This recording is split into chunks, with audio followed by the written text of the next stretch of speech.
Une entrevue d'embauche, ça se prépare.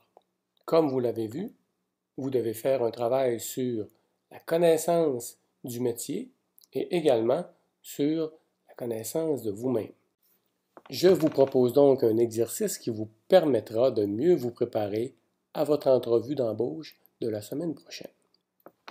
Vous voulez être certain de décrocher l'emploi?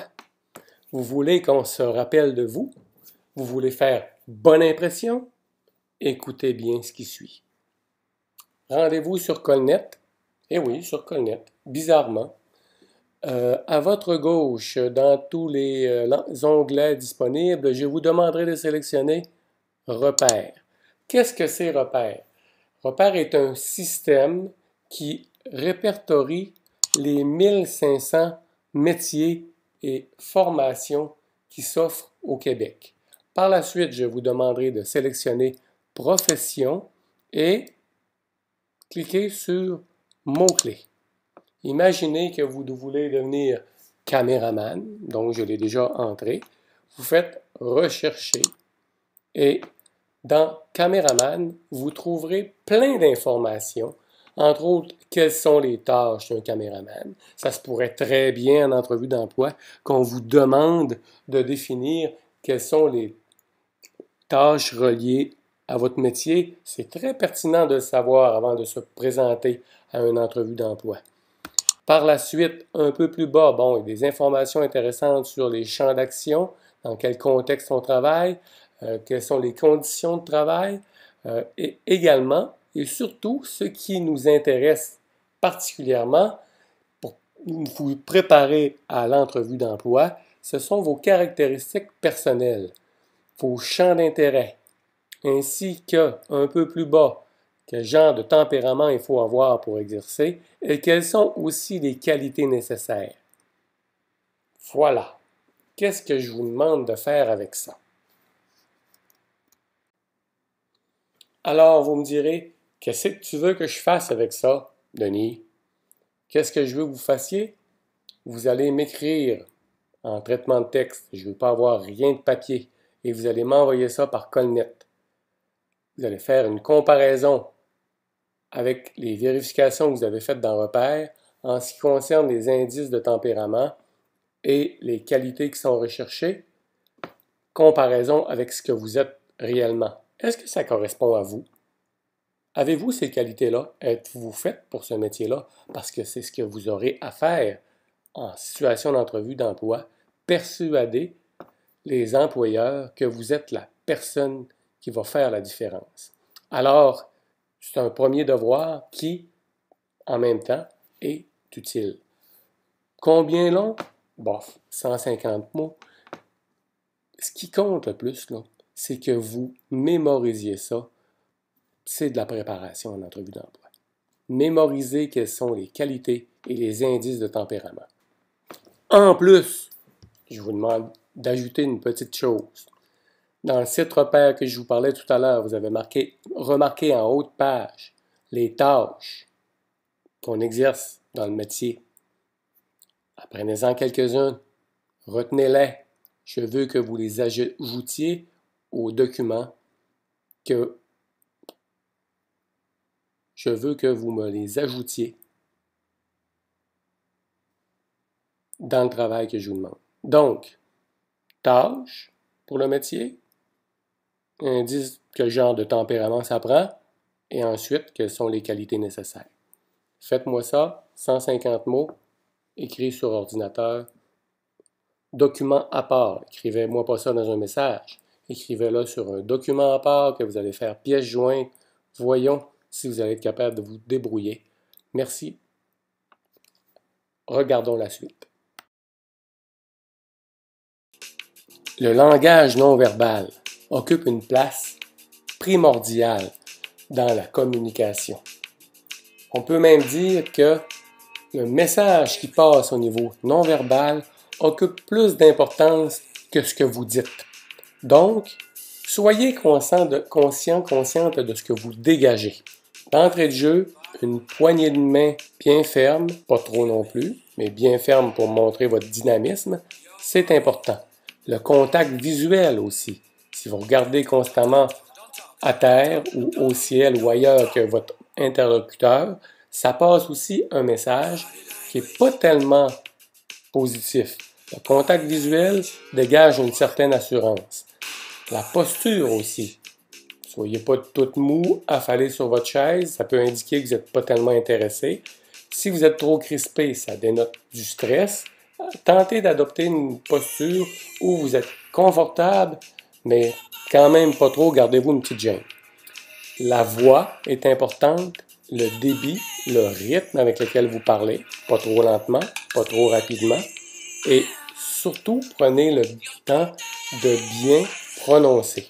En général, l'employeur ne cherche pas une personne qui est parfaite en tout point, mais plutôt quelqu'un qui soit bien dans sa peau, bien avec ses défauts, des personnes qui sont à l'aise autant avec leurs qualités que leurs petites bébites. Voilà, donc c'était le deuxième ingrédient important. Pour éviter de vous planter royalement en entrevue d'emploi, vous avez tout intérêt à capter les messages qui sont cachés derrière les questions les plus couramment posées. Il y a toujours les mêmes questions à peu près qui reviennent, donc il est important de savoir pourquoi on vous pose ces questions-là et comment aussi vous pourrez tirer votre épingle du jeu. Voici 6 des questions les plus fréquemment posées. Le recruteur qui pose cette question-là, très vague, cherche souvent un moyen d'amorcer la discussion. Un autre genre de question semblable, c'est « Pourquoi vous plutôt qu'un autre ?» Donc, ce qui est particulièrement important dans cette question-là, c'est d'éviter de s'étendre sur ce qui est déjà écrit dans votre curriculum vitae. Ça, vous allez être endormant, puis c'est déjà des informations qu'il possède. Il faut saisir l'opportunité. Ayez l'intelligence de faire un parallèle avec ce qui vous passionne et ce qui ressemble au métier. Faites un parallèle avec vos qualités et les qualités recherchées dans le métier. Vous informez au préalable des caractéristiques personnelles que l'on doit posséder. C'est un impératif incontournable si vous voulez tirer votre épingle du jeu dans une entrevue d'emploi. Surtout pour cette question-là. Être capable d'exposer votre tempérament, vos qualités, vos intérêts, votre personnalité à cette première question-là, c'est certain que vous allez mettre dans le mille. Question numéro 2. Quels sont vos défauts et vos qualités? L'incontournable question. C'est certain qu'elle va vous être posée. Ici, le recruteur, il veut savoir si vos qualités ou vos défauts entrent en conflit avec le poste pour lequel vous appliquez. Commençons par parler des défauts. Par exemple, une personne qui applique au poste de caméraman et qui avoue être distraite et manquer de concentration, c'est peut-être pas la meilleure idée. Au même titre, une personne qui applique au poste d'assistante à la réalisation et qui avoue manquer de structure et d'organisation, clairement, ça va pas bien dans son entrevue. Donc, la meilleure stratégie en ce qui concerne les défauts et également les qualités, choisissez-les et réfléchissez-les bien avant l'entrevue. Choisissez un défaut qui ne nuira pas au poste à lequel vous appliquez. De plus, faites la démonstration que vous êtes en contrôle de ce défaut, c'est-à-dire en donnant des exemples concrets de stratégies que vous avez mises en place pour contrecarrer ce défaut lorsqu'il risque de se manifester. Ainsi, vous démontrerez que vous êtes une personne en contrôle et qui a le souci de s'améliorer continuellement.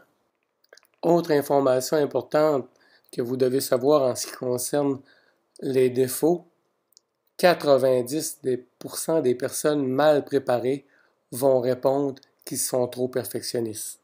Donc, prenez le temps de bien vous préparer, de choisir au moins 3 défauts et de faire la démonstration que vous maîtrisez bien ces défauts-là. S'il vous plaît, oubliez perfectionniste. Pour les qualités, c'est le même principe. Gardez à l'esprit au moins 3 qualités qui correspondent au travail à lequel vous postulez. La question numéro 3. comment avez-vous entendu parler de notre entreprise? On pose cette question pour savoir si le candidat s'est bien documenté au sujet de l'entreprise. Souvent, les gens arrivent en entrevue sans même avoir lu à propos des différentes valeurs de l'entreprise. On veut voir si le candidat a fait ses devoirs. C'est une marque d'intérêt, de motivation et de respect. De plus, ça permet à l'employeur de vérifier si vous faites partie de ceux qui envoient des CV un peu partout sans vérifier. Donc, ils veulent engager des gens qui s'intéressent de près à leur entreprise et à ce qui est véhiculé comme esprit de travail et comme projet au sens large. Question 4. Que pouvez-vous apporter à notre entreprise? On veut savoir quelles réalisations du candidat peuvent être utiles à l'organisation. Cette question permet aussi de valider comment le candidat perçoit ce qu'il a d'avantageux à offrir à l'entreprise.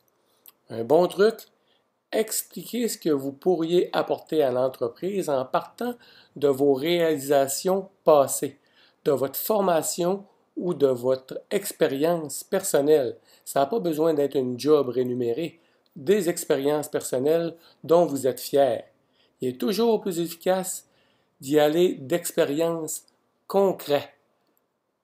La fois où votre intervention a été déterminante pour la réussite d'un projet, la bonne idée que vous avez suggérée et qui a été fantastique, si petite soit l'expérience que vous ayez ou quelconque situation que vous ayez vécue et qui vous a permis d'être fier de vous dans un contexte professionnel, mais même personnel, des défis que vous avez relevés, des initiatives que vous avez prises, dont vous êtes fier. De cette façon, vous pourrez tirer votre épingle du jeu.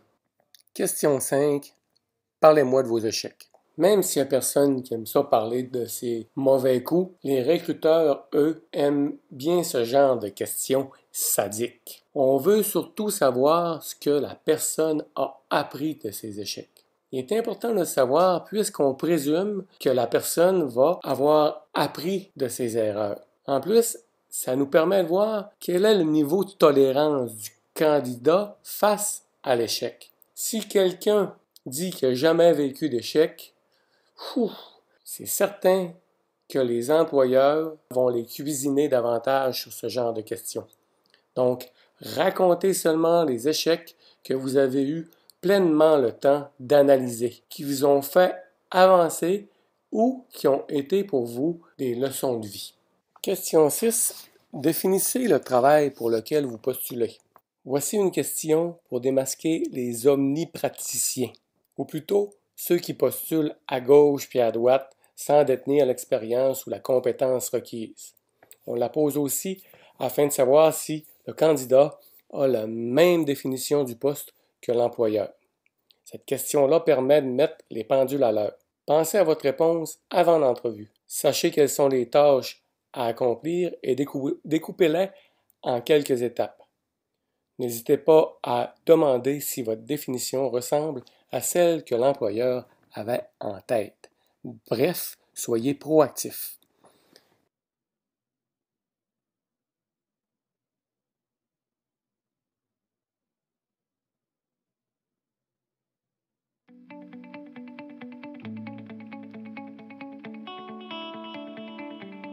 Alors voilà, c'est ce qui conclut cette petite capsule.